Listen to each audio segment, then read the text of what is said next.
যুদ্ধের ভয়াবহ আঁচের সাথে এবার যোগ হয়েছে তীব্র দাবদাহ। ইসরায়েলি বর্বর হামলার সাথে সাথে ব্যাপক খরতাপে পুড়ছে ফিলিস্তিনের গাজার অধিবাসীরা।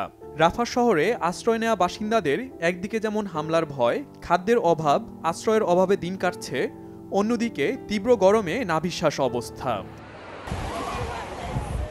গরমে একটু স্বস্তির খোঁজে অনেকে ভিড় করছেন আশেপাশের সমুদ্র সৈকতে। ফিলিস্তিনি বাসিন্দাদের ছোট ছেলেমেয়ের সাথে কাটানো সে দৃশ্য দেখে মনে হতে পারে যুদ্ধ বিধ্বস্ত গাজায় একখণ্ড আনন্দের চিত্র। উত্তর গাজা থেকে রাফায় আসা ফিলিস্তিনিদের অনেকেই তাঁবুতে আশ্রয় পেয়েছে। অতিরিক্ত গরম থেকে নিস্তার পেতেই তারা সমুদ্র তীরে ভিড় করছেন। যে কোনো মুহূর্তে ইসরায়েলি গোলা এসে তাদের আঘাত করতে পারে, আনন্দ পরিণত হতে পারে অশ্রুতে। তবুও সন্তানের মুখে হাসি ফোটাতেই এত আয়োজন। আমরা এখানে সমুদ্র দেখতে এসেছি, কিন্তু এখানে পরিবেশটা এমন যে 1 মিনিটের ভরসা নেই। যে কোনো সময় ইসরায়েলি সেনারা এখানে আসতে পারে, বন্দুক কিংবা বিমান হামলা চালাতে পারে। সুতরাং এখানে একই সাথে আনন্দ ও মৃত্যু জেনেও আমরা এসেছি। এটা আসলেই পুরোটাই ভাগ্য।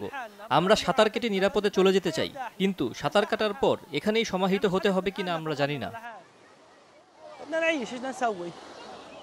রাফা শহরের বাসিন্দারা গরমে হাঁসফাঁস করছে।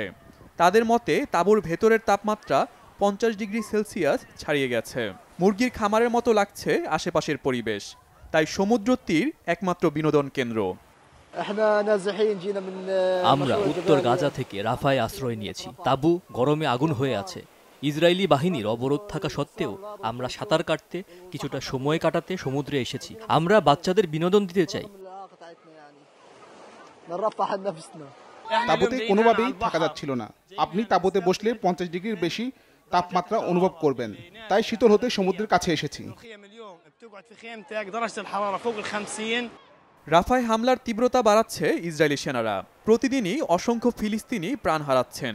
সেই পরিস্থিতি মেনে নিয়ে শিশুদের সুন্দর সময় দিতে চান বাবা মা। শিশুদের জন্যই যেন সমস্ত ত্যাগ স্বীকার। আপনি ইসরায়েলি সেনাদের আগ্রাসন সম্পর্কে জানেন।